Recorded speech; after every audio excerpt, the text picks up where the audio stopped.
Hey guys, thanks so much for clicking on this video. My name is Chris. Usually I start off these videos with a little dumb intro where I look like a complete doofus just to hopefully make your day better. But I need your help. I don't know if you heard, but one of the greatest men to have ever lived, Rick Moranis, was attacked on the street of New York. This happened on the morning of October 1st. Rick Moranis, the actor that you might know from Ghostbusters and other great movies like Spaceballs, was minding his own business, just walking along, and then this idiot douchebag a-hole decided to punch him and knock him to the ground for absolutely no reason. I'm going to be providing information on screen for you guys. If you recognize this individual at all, please go ahead and report it. If you even know 1% of Rick Moranis' story, you would know he's the least person in the world who deserves this kind of treatment. And even though he did attend the hospital, we're hearing now that he is fine and is going to recover fully from this, but that does not mean that this guy should get away with it. So please, if you know who this is, contact the number and help us get this a-hole. But alright, back to me being a doofus. We've got so much movie news to dive into today. Not only do we have a small update on the Flash movie we are set to get in 2022, we also have information on a Dr. Seuss Cinematic Universe reboot, as well as talking about some of the latest trailers that have been released today. That and so much more, guys. So many of your opinions down below on everything we discuss here today. What news got you excited? What pumped you up? What are you looking forward to? If you haven't noticed, it's kind of 3C Spook Your Mama month. On the channel, I've been trying to give you guys a horror video every other day. Make sure you go ahead and check out those Spook Your Mama videos. If not, at least check out some of the other movie news videos we have, because there's some exciting Spider-Man 3 news in there if you want that. As well as don't forget to check out the merch in the description. This is one of my favorite designs, Little Charles watching TV. But if none of that interests you, at least click that like button. It would mean a lot. Alright, so jumping off like we like to do here on Side Flick, a little smaller movie that I think has a cool little premise. We have big star Idris Elba looking to be in a thriller movie involving a lion. The Hollywood Reporter has it here that Idris Elba to star in survival thriller Beast. And if you want to know why I'm bringing this up, here is the premise of this movie.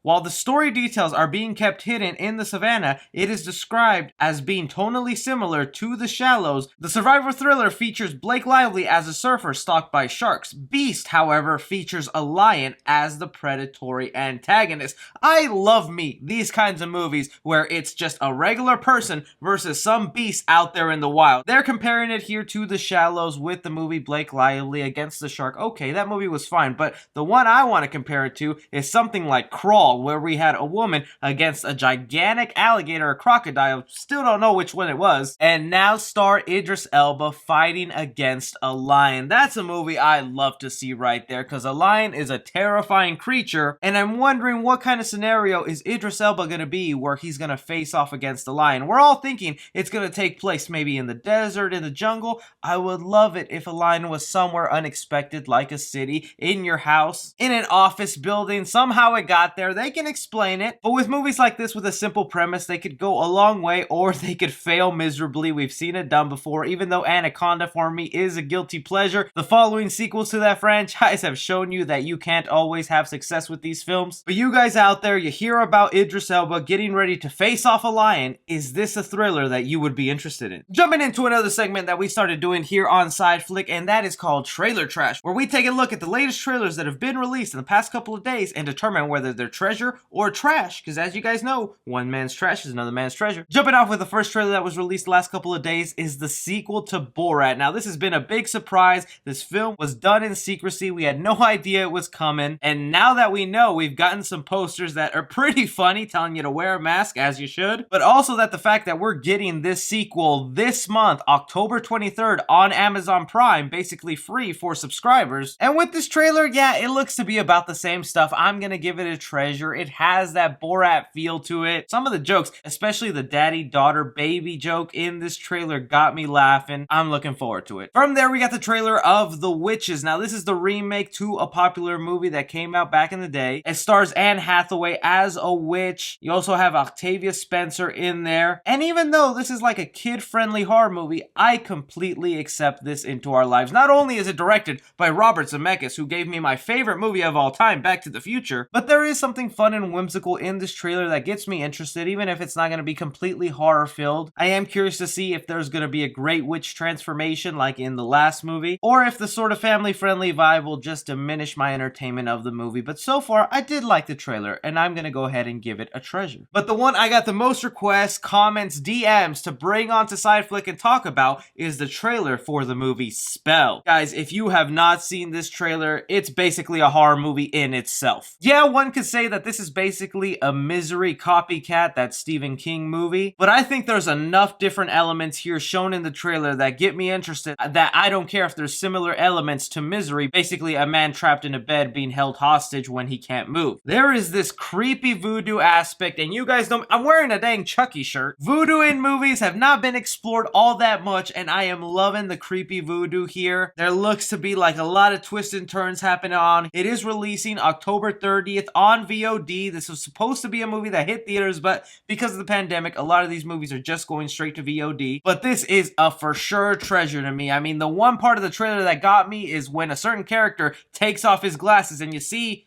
well, you don't see eyeballs. That got me, man. Out of these recent trailers for some of the big movies, which would you give treasures and which would you give trashes to? Moving on to some more movie news here, we have a reboot to a franchise that we all knew was coming, and that is the Dr. Seuss world, more specifically, The Cat in the Hat. Variety has it here reported that J.J. Abrams is working on a Dr. Seuss cinematic universe. Now, this is looking to be more of a reboot of the Dr. Seuss brand, and it is to be all animated movies, so don't expect these to be live action again. But from the article of what they have here, the first one we will see is a reboot of The Cat in the Hat, fully animated, set to release sometime in 2024. From there, we'll be treated to a spin-off movie between Thing 1 and Thing 2 that is set for 2026, and then a movie of Oh, the Places You'll Go set in 2027. Man, like, I can't even picture myself alive in 2027 after the year we've had in 2020. Why would they announce these movies so far away? And I know a lot of you are already groaning and getting upset about the whole cinematic universe with Dr. Seuss going, not everything needs to be a cinematic universe. This one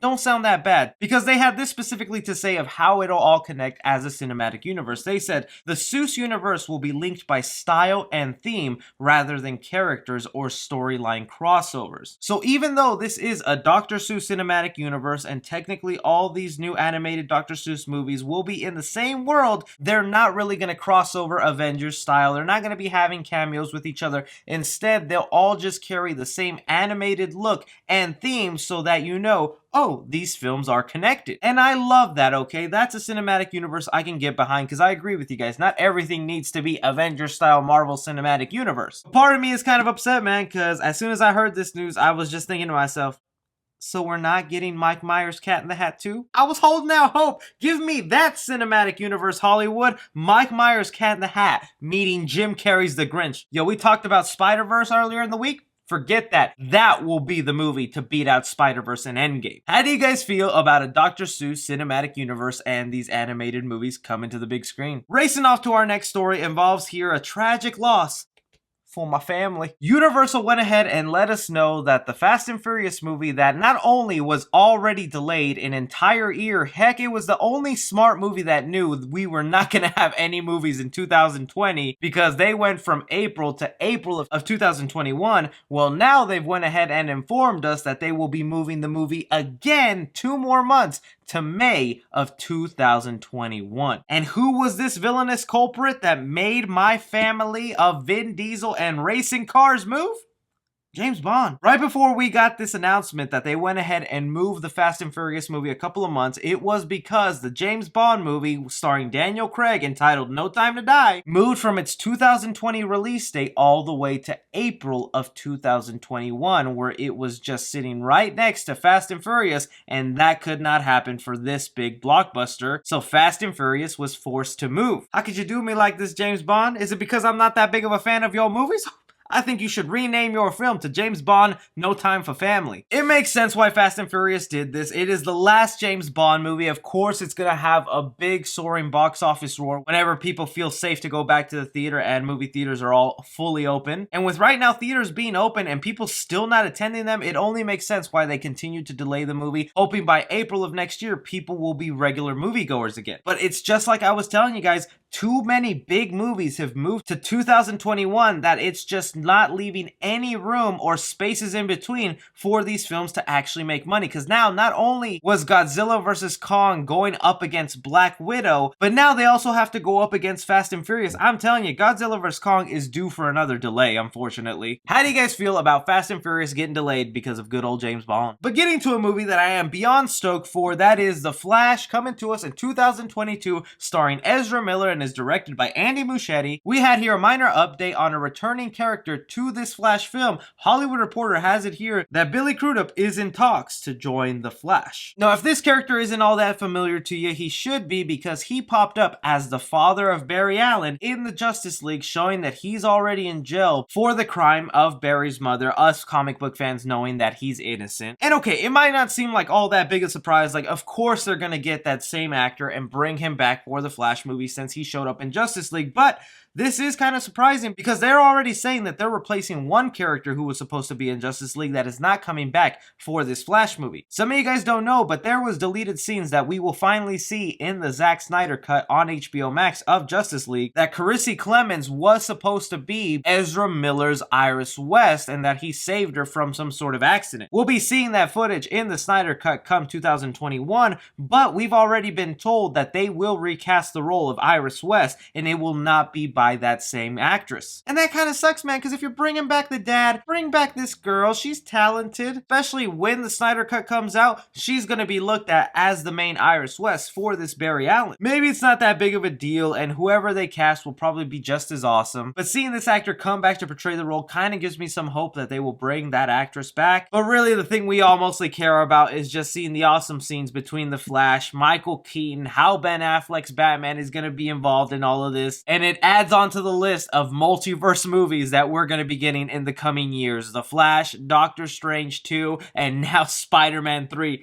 Who else is coming with their multiverse, y'all? How do you guys feel about this casting concerning The Flash? But that is just all the movie news we have going on right now, guys. Let me know your opinions down below on everything we've discussed here today. Don't forget to check out some of the merch in the description. Subscribe for more movie-related content. Hit that like button. Follow me on Twitter at 3C Film Review. As always, I'm Chris. Take care.